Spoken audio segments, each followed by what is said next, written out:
Yesus itu bolak-balik melihat jemaat, dia penuh belas kasihan. Dia penuh dengan kasih. Dia begitu peduli sama orang. Banyak orang Kristen yang gak peduli sama orang. Yesus itu mikirin orang lain.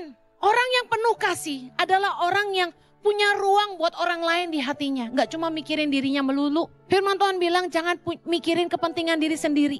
Apakah Anda peduli orang lain? Orang yang peduli orang lain itu gak akan merugikan orang. Orang yang peduli orang lain itu gak akan menindas orang lemah.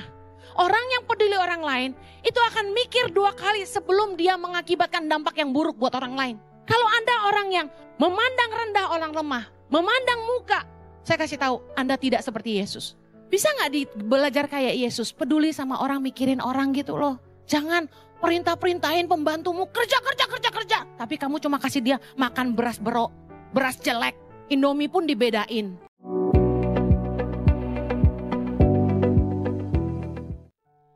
Bapa, sebentar firman-Mu ditaburkan. Berbicaralah buat setiap kami. Bukakanlah hati kami. Berikanlah pengertian dalam pikiran kami. Biarlah kami boleh memahami firman-Mu dan menghidupinya dalam hidup kami. Tolonglah hamba-Mu Tuhan, karena sungguh tanpa Engkau hamba tidak mampu. Menyerahkan setiap menit-menit ke depan dan jemaat-Mu ke dalam tangan-Mu dan pimpinan Roh Kudus sepenuhnya. Hanya di dalam nama Yesus kami berdoa. Amen. Yang siap diberkati sama-sama lagi bilang? Amen. Silakan duduk. Hari ini saya akan khotbah tentang keteladanan Kristus. Yohanes 1 ayat 14b. Sama-sama baca. Firman itu telah menjadi manusia dan diam di antara kita. Kelahiran Kristus adalah cara Allah menyatakan dirinya, pribadinya bagi umat manusia. Saya percaya kalau Yesus tidak pernah lahir, kita tidak punya bayangan seperti apakah Allah dan seperti apakah yang Dia inginkan dari kita. Kita ini percaya karena iman, bukan karena melihat. Kita percaya kepada Tuhan dengan iman, karena kita tidak bisa lihat. Tapi berbahagialah mereka yang melihat Kristus ketika Dia hidup di dunia sebagai manusia. Anda perlu tahu bahwa kelahiran Kristus merupakan cara Allah menyatakan pribadinya bagi umat manusia. Nah, saya sangat bersyukur bahwa Yesus pernah tinggal di antara manusia. Dan kisah hidupnya tercatat di Alkitab. Sehingga dalam hidup kita hari ini, kita punya teladan. Kita bisa belajar tentang kehidupan Kristus dan kita bisa meneladaninya dalam hidup kita. Amen. Dalam hidup kita ini, dalam perjuangan hidup, dalam mengerjakan visi yang dari Tuhan, kita perlu teladan. Kita perlu punya figur yang bisa kita teladani. Siapa teladan hidup Anda? Saya bersyukur di dalam hidup saya, dalam mengerjakan panggilan saya pernah melihat figur-figur yang jadi teladan. Saya pernah membaca buku tentang Mother Teresa. Saya pernah nonton filmnya tentang bagaimana dia memberikan hidupnya bagi orang-orang yang sangat membutuhkan di India. Dan bahkan saya bersyukur oleh anugerah Tuhan saya pernah ke Kalkuta, di tempat di mana Mother Teresa pernah tinggal dan melihat tempat tinggalnya, melihat yayasannya di mana dia menolong banyak anak-anak cacat. Menolong banyak anak orang-orang miskin dan membaca tulisan-tulisannya. Dan beliau sangat menginspirasi saya. Saya tidak pernah menyangka bahwa panggilan hidup saya menyerupai apa yang Mother Teresa pernah kerjakan. Saya tidak pernah menyangka bahwa ada kemiripan dalam panggilan Tuhan. Lalu ketika saya punya visi dari Tuhan untuk melahirkan 1000 pemimpin bagi Indonesia. Waktu itu Pak Ahok menjabat sebagai gubernur untuk Jakarta. Dan Pak Jokowi menjabat sebagai presiden. Baru menjabat sebagai presiden. Saya jujur terpukau melihat bagaimana Pak Jokowi sebagai presiden bisa punya cara yang begitu unik. Belusukan, pergi ke bawah, dan statement pertama saya ingat yang beliau buat adalah revolusi mental. Karena sesungguhnya perubahan cara pikir yang mengubah cara hidup. Makanya firman Tuhan berkata, berubahlah oleh pembaharuan akal budimu. Kita hanya bisa berubah kalau cara pikir kita berubah. Jadi teori beliau cukup alkitabiah. Kemudian waktu saya lihat Pak Ahok memimpin Jakarta, baru sekali itu saya peduli sama kota Jakarta. Karena ternyata ada seorang pemimpin yang bisa begitu menginspirasi warganya untuk melihat Jakarta berubah. Saya jadi lebih aware untuk tidak buang sampah sembarangan. Karena ada yang mengupayakan supaya Jakarta nggak banjir. Mama saya tinggal di Green Garden. Nah, saya sering sekali naik tol, turun di Angke. Nah, itu melewati Kali Jodoh ya namanya. Di situ dulu saya hafal itu rumah-rumah bordir di sepanjang kali itu ya. Tempat maksiat. Jangan saya bilang gini terus jemaat pergi cari ya. Nah, waktu Pak Ahok menjabat, dirubahlah tempat itu menjadi sangat bagus. Menjadi tempat bermain, tempat rekreasi, jadi taman hiburan buat banyak anak-anak dan keluarga. Bukan lagi tempat yang menyeramkan. Saya lagi nggak promosi soal toko-toko ini, tapi menurut saya apa yang mereka lakukan memberi inspirasi buat saya untuk melahirkan pemimpin-pemimpin yang berintegritas, yang cerdas, yang takut akan Tuhan dan mencintai rakyat. Indonesia bisa maju nggak? Sejak melihat mereka, saya percaya Indonesia bisa maju kalau pemimpinnya berubah. Karena itulah saya timbul iman. Bahwa ketika Tuhan bilang gini, Henny, apa yang kamu mau lahirkan untuk Indonesia? Saya jawab, pemimpin Tuhan. Tuhan bilang, lahirkan 1000 pemimpin bagi Indonesia. Bangun 10 sekolah berasrama di Indonesia. Itu tahun 2019. Dan saya mulai timbul iman. Indonesia memang luas, kepulauan. Tetapi cuma 34 provinsi waktu itu, sekarang 38. Saya timbul iman. Kalau Tuhan mempercayakan saya mengkuliahkan 1000 anak Indonesia, masa sih 38 itu terlalu sulit? Saya percaya Indonesia itu dibagi menjadi 38 provinsi. Dan cuma membutuhkan 38 pemimpin yang cerdas, berintegritas, takut akan Tuhan dan mencintai rakyat untuk memajukan Indonesia. Katakan amin. Saya sangat percaya itu. Tapi berangkat dari iman yang saya punya inspirasi. Terlepas dari kesalahan-kesalahan yang mereka lakukan, saya tidak suka menghakimi orang, saya suka belajar dari orang. Kalau kita makan ikan, ambil dagingnya, buang tulangnya.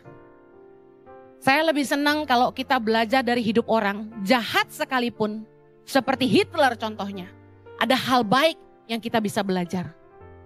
Bahwa anak itu perlu bapak. Figur bapak sangat penting. Orang itu bisa jadi kejam karena apa? Kita jadi belajar. Dan kehebatan Hitler memimpin, dia punya pengaruh yang luar biasa. Itu pemimpin hebat. Banyak hal yang kita bisa belajar dari orang lain. Nah, Yesus hadir di tengah-tengah kita, umat manusia, menjadi teladan yang hidup di tengah-tengah kita. Katakan amin. Bayangkan, kalau Yesus tidak pernah hadir ke muka bumi ini, kita cuma bicara Tuhan, Tuhan, Tuhan. Dan kita tidak pernah dengar Tuhan, tidak pernah lihat Tuhan. Saya rasa sulit sekali menghidupi kebenaran. Saya rasa sulit sekali menghidupi perintah Allah tanpa panutan. Tapi kehadiran Kristus menyederhanakan semuanya. Yang kita perlu tahu bagaimana hidup di bumi ini yang berkenan kepada Bapa adalah dengan meneladani apa yang Yesus lakukan selama hidupnya. Yang percaya katakan amin. Saya bilang sama orang-orang yang malas baca Alkitab. Saya bilang gini. Kalau kamu merasa gak sanggup baca Alkitab satu buku, udah pelajari cara hidup Yesus saja. Baca aja Injil Matius sampai ke Wahyu kalau sanggup. Pelajari cara Yesus hidup. Lihat yang dia katakan. Lihat apa yang dia lakukan. Bagaimana dia memperlakukan orang lain. Bagaimana dia meresponi orang-orang yang ada di sekelilingnya. Karena dari cara Yesus hiduplah kita bisa mengerti bagaimana Tuhan mau kita hidup. Yang mengerti katakan amin. Yohanes 13 ayat 15 kita baca sama-sama. Sebab aku telah memberikan suatu teladan kepada kamu supaya kamu juga berbuat sama seperti yang telah kuperbuat kepadamu. Yesus berkata, sebab aku telah memberikan suatu teladan kepada kamu. Yesus telah memberikan teladan kepada kita untuk kita ikuti. Amin. Nah, dalam hidupnya, teladan apakah yang Yesus berikan? Saya akan bahas ada 10 poin secara cepat. Yang pertama, Yesus tidak fokus pada kesenangan duniawi yang sementara. Dalam Matius 4 ayat 1-11, ingat kisah tentang Yesus dicobai di padang gurun? Apa yang iblis tawarkan kepada Yesus? Itu pencobaan pertama. Apa yang ditawarkan iblis? Keinginan daging, keinginan mata, dan keangkuhan hidup. Yesus menolak semuanya. Menunjukkan kepada kita, waktu dia hidup di dunia ini, dia nggak attach sama dunia ini. Dia nggak punya ikatan yang memberatkan dia di bumi ini. Orang kalau meninggal yang ngeberatin dia itu antara harta atau hutang. Yes? KPR masih jalan bos. Siapa yang bayar? Kasihan anak-anak yang nerusin gitu kan? Terus diberatin sama harta. Yesus gak ada yang ngeberatin dia di bumi ini selain dari kita umat manusia. Saya gak pernah baca di Alkitab Yesus punya KPR. Gak pernah. Bahkan Yesus pernah berkata dalam Lukas 9 ayat 58, serigala mempunyai liang dan burung mempunyai sarang, tetapi anak manusia tidak mempunyai tempat untuk meletakkan kepalanya. Yesus tinggal di rumah orang tuanya, tapi selepas dari itu dia melayani kemana-mana dan dia tidak punya tempat. Dia tidak pusing, nggak kayak kita yang duitnya kebanyakan, rumah satu di Jawa, satu di Bali, satu di Kalimantan, satu di Jakarta, satu di Depok. Terus kita bingung kalau nggak ada yang tinggalin, siapa yang tinggalin? Siapa yang tinggalin kira-kira kalau rumahnya kosong? Guguk. Ada orang kaya yang rumahnya 9 katanya. Ada yang di Pik itu Pantai Mutiara gitu ya. Katanya ada 5 atau berapa. Nggak ada yang tinggalin karena dianya tinggalnya di berbagai dunia. Kalau lagi di Hong Kong ya tinggal di rumah yang di Hong Kong. Di Hong Kong aja katanya rumahnya banyak. Kalau dia lagi di Singapura dia tinggal di Singapura. Rumahnya juga di Singapura banyak. Nah saya bingung nih sama yang kayak gini ya. Hartanya banyak sekali gitu loh. Terus dia beli rumah sebanyak itu. Nah, siapa yang nikmatin rumahnya? Coba tebak. Pembantunya. Pembantunya berenang-berenang. Supirnya karaokean. Karena nyonyanya jarang pulang, tuannya jarang pulang. Anda pikir kalau Anda nggak di rumah, siapa yang nikmatin rumah Anda? Nah, orang kalau kebanyakan harta ada yang diberatin. Tapi Yesus nggak ngeberatin apa-apa. Dia enggak punya investasi di bumi. Investasi dia di kekekalan. Yang Yesus cinta di dunia ini cuma kita.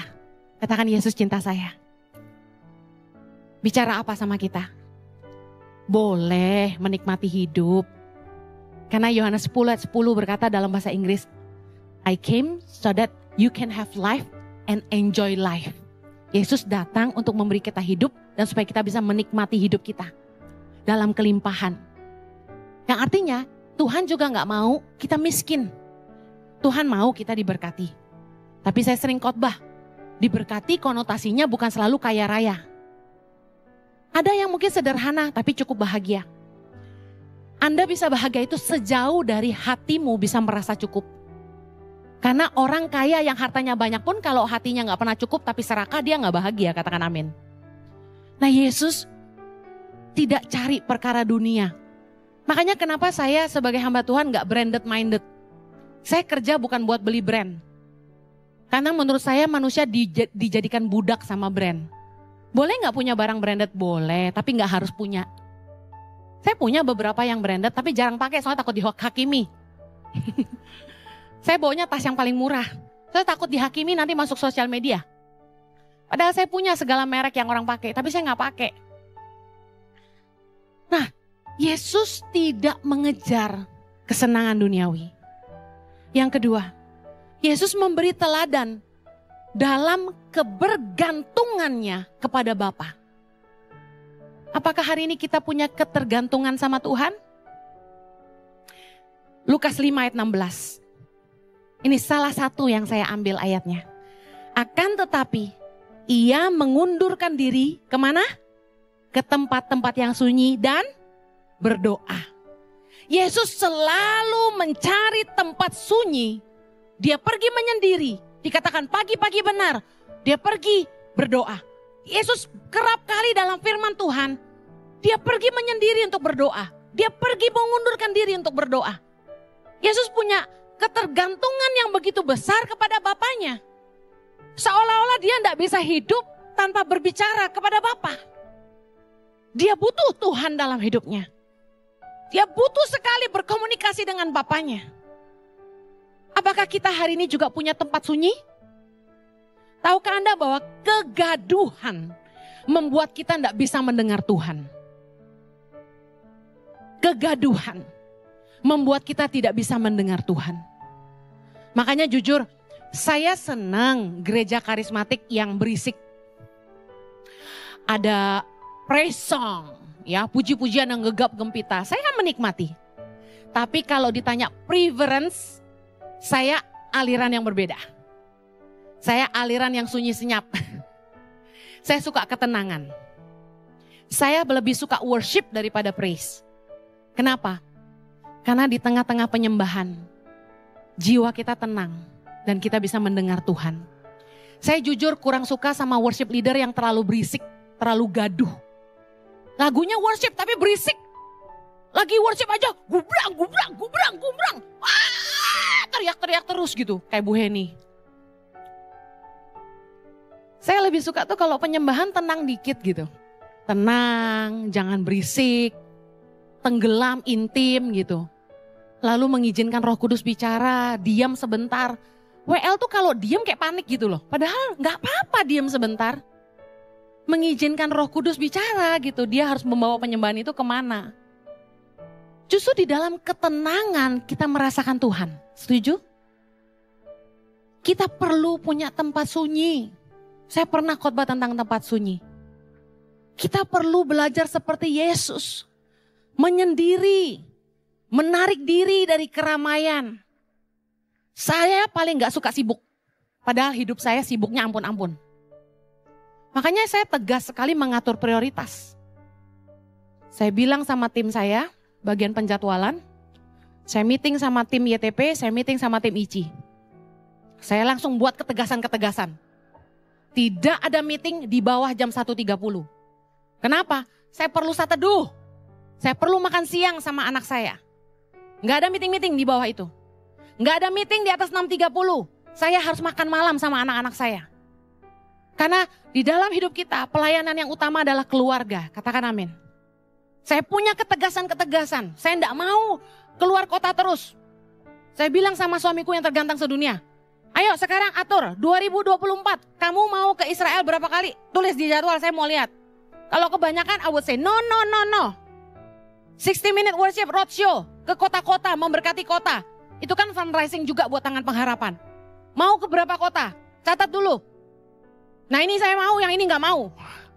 Saya harus buat ketegasan. Kalau enggak, saya gak punya waktu untuk merenung firman. Kalau saya diperes terus, oh biar orang nyumbang ke Tangan Pengharapan. Herannya nih loh, kenapa sih mesti ketemu saya? Ketemu Tuhan lebih penting. Kalau orang mau nabur buat Tangan Pengharapan, tuluslah. Tangan kanan memberi, tangan kiri gak usah tahu. Herannya kalau saya gak mau nemuin, orang juga gak mau ngasih gitu loh beberapa. Harus ada Bu Heninya baru dikasih. Disimpan dulu. Bu Heninya datang gak? Gitu. Lah kalau saya harus ketemu semua orang, kasihan dong saya. Jemaat juga. Masih ada yang datengin saya. Saya mau konseling sama Bu Heni. Tolong jangan konseling sama aku lagi. Ada tim counselors yang lebih diurapi daripada saya. Mereka sekolahnya konseling. Pekerjaan saya ini gak bisa diganti mereka. Kan gak ada yang bisa gantiin saya khotbah tuh. Ya kan, selain kita ngundang-undang pembicara sementara ini. Sementara ini. Besok-besok Anda harus bisa terima kalau kami sudah mulai menerjunkan leader-leader ICI ya. Jangan marah ya. Amin. Saya tahu saya gak bisa sibuk. Kalau saya sibuk terus, khotbah saya mulai gak ada isi. Karena harus khotbah kan. Makanya saya bilang sama suami saya butuh waktu tenang. Anda harus ngotot gitu loh dalam hidupmu. I need quiet time. Why? Menunjukkan ketergantunganmu sama Tuhan. Tanpa punya waktu dengan Tuhan, kita tidak punya kekuatan. Jadi pemimpin, berat tanggung jawabnya. Menggembalakan domba-domba, tanggung jawabnya besar, tidak bisa sembarangan. Kita butuh kekuatan Tuhan dan hikmat Tuhan. Amen. Ayo jangan terlalu sibuk, katakan kanan kirimu jangan sok sibuk kamu. Kamu butuh Tuhan. Amin. Yang ketiga, teladan Yesus. Dia memberi teladan dalam cintanya akan rumah Tuhan. Yesus tuh suka berada di rumah Tuhan. Di bait Allah. Yohanes 2 ayat 17. Maka teringatlah murid-muridnya bahwa ada tertulis, cinta untuk rumahmu menghanguskan aku. Sejak usia 12 tahun, Yesus suka datang ke bait Allah. Sampai ketinggalan. Ingat? Orang tuanya sampai lupa anaknya tertinggal. Dalam Yohanes 8 ayat yang kedua. Pagi-pagi benar, ia berada lagi di bait Allah. Dan seluruh rakyat datang kepadanya. Ia duduk dan mengajar mereka. Banyak ayat yang membicarakan tentang Yesus sedang mengajar di bait Allah. Yesus sedang mengajar di bait Allah. Banyak. Tapi ini menarik buat saya. Ada kata-kata ini. Pagi-pagi benar. Bayangin. Kalau saya sih, kalau udah khotbah malam, bangun pagi-pagi tuh, teng, kepala sampai cenut-cenut. Pagi-pagi benar. Ia berada lagi. Katakan berada lagi. Berarti baru berada di bait Allah. Udah berada di bait Allah lagi. Seringkali Yesus berada di bait Allah. Dia cinta akan rumah Bapaknya. Dia cinta berada di gereja itu satu kesenangan. Berada di bait Allah merupakan suatu hal yang dia cintai. Nah, Anda kalau ke gereja jangan Natal aja. Harus seneng gitu loh pergi ibadah. Mengajar kita harus excited datang ibadah. Wah ini kan ibu punya gereja online, gak apa-apa kita nonton online. Online itu khusus buat yang rumahnya jauh banget. Di belahan dunia sana. Yang gak bisa datang ke ICI di Jakarta, di Kelapa Gading. Tapi yang masih bisa ditempuh, datanglah. Jangan cuma hari Natal aja. Kristen Natal tuh sebutannya apa? Kristal. Kristen Natal. Ya, di sini ada kristal, angkat tangan. Enggak, di sana sini banyak, di sini enggak ya. Yesus senang berada di bait Allah. Anda senang enggak berada di bait Allah? Kata firman Tuhan, lebih baik 1 hari di pelataranmu daripada 1000 hari di tempat lain. Ke gereja tuh menyenangkan gitu loh. Kita menikmati hadirat Tuhan. Menikmati berada di tempat di mana rohani kita dibangun. Di luar gereja ini yang dibangun tuh daging melulu. Nasi bebek, nasi padang, bakmi amoy, bakmi amaman gitu kan. Semua. Tapi di gerejalah tempat di mana jiwamu dan rohmu dipulihkan. Katakan amin. Yang keempat, Yesus memberi teladan dalam kasihnya yang sangat besar dan kepeduliannya kepada sesama. Jesus was the man of compassion. He cares for people. Do you care for people? Markus 8 ayat kedua. Satu kali ribuan orang mengikuti dia dan ingin mendengarkan pengajarannya. Dan ketika Yesus melihat mereka, dia berkata ini. Hatiku tergerak oleh belas kasihan kepada orang banyak ini. Sudah 3 hari mereka mengikuti aku dan mereka tidak mempunyai makanan. Yesus itu mikirin orang lain. He cares for people. Anda tahu, di Alkitab kalau Anda search, di Alkitab Sabda, ketik kata, hatiku penuh belas kasihan, keluar banyak banget. Yesus itu bolak-balik melihat jemaat, dia penuh belas kasihan. Dia penuh dengan kasih. Dia begitu peduli sama orang. Banyak orang Kristen yang gak peduli sama orang. Sama pembantu rumah tangganya gak peduli. Udah makan belum? Gak pernah nanya. Dari pagi-pagi disuruh bangun, pembantunya gak boleh tidur sampai malam. Masih dia mau tidur, pembantunya harus mijitin betisnya. Bayangin. Ada yang di sini begitu? Gak ada, semua baik. Ya. Yesus itu mikirin orang lain. Orang yang penuh kasih adalah orang yang punya ruang buat orang lain di hatinya. Gak cuma mikirin dirinya melulu. Firman Tuhan bilang jangan mikirin kepentingan diri sendiri. Apakah Anda peduli orang lain? Orang yang peduli orang lain itu tidak akan merugikan orang. Orang yang peduli orang lain itu tidak akan menindas orang lemah. Orang yang peduli orang lain itu akan mikir 2 kali sebelum dia mengakibatkan dampak yang buruk buat orang lain. Kalau Anda orang yang memandang rendah orang lemah, memandang muka, kalau nggak Chinese Anda nggak baik, saya kasih tahu Anda tidak seperti Yesus. Yesus adalah sosok yang tidak memandang muka.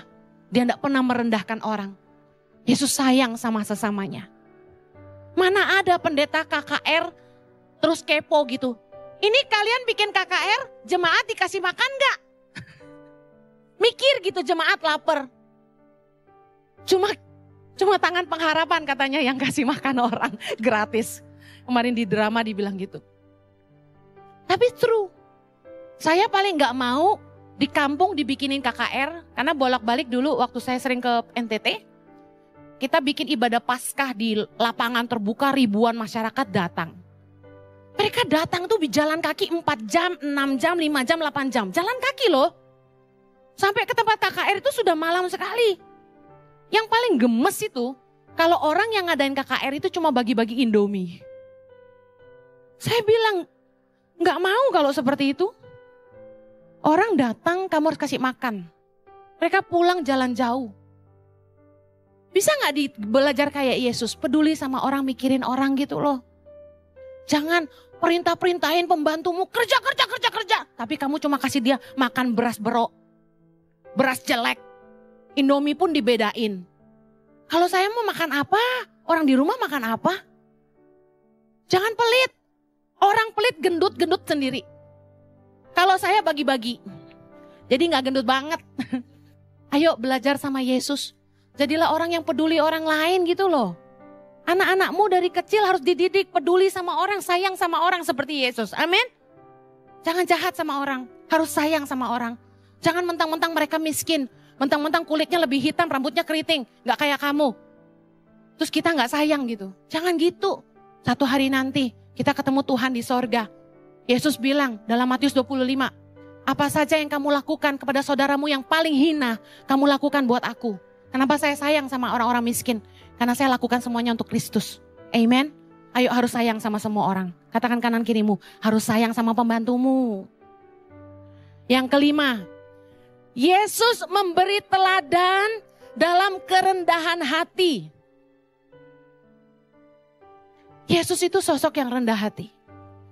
Dia mengajar murid-muridnya. Ingat waktu Yohanes dan Yakobus, mamahnya datang kepada Yesus dan minta supaya mereka duduk di sebelah kanan dan kiri Yesus. Yesus jawab apa? Barang siapa ingin menjadi besar di antara kamu, hendaklah ia menjadi pelayanmu. Barang siapa ingin jadi terkemuka di antara kamu, hendaklah ia menjadi hambamu. Sama seperti anak manusia, yaitu Yesus. Datang bukan untuk dilayani, melainkan untuk melayani. Dan untuk memberikan nyawanya menjadi tebusan bagi banyak orang. Yesus kita yang mulia, merendahkan dirinya. Turun ke dunia yang fana. Dan dia terlahir bukan di istana, tapi di kandang domba. Dia raja segala raja. Tuhan pemilik alam semesta, pencipta segalanya. Datang merendahkan dirinya. Saya sampai hari ini tidak habis pikir. Kalau Anda ke Israel dan Anda lihat kandang domba seperti apa tempat Yesus lahir, tak masuk akal. para gembala-gembala di padang menemukan Yesus. Itu tinggal di salah satu goa. Karena gembala-gembala di padang itu tinggalnya di goa. Goanya kotor, gelap. Para gembala tidur bersama ternak-ternaknya. Dan disitulah Yesus juga dibaringkan. Bayangkan.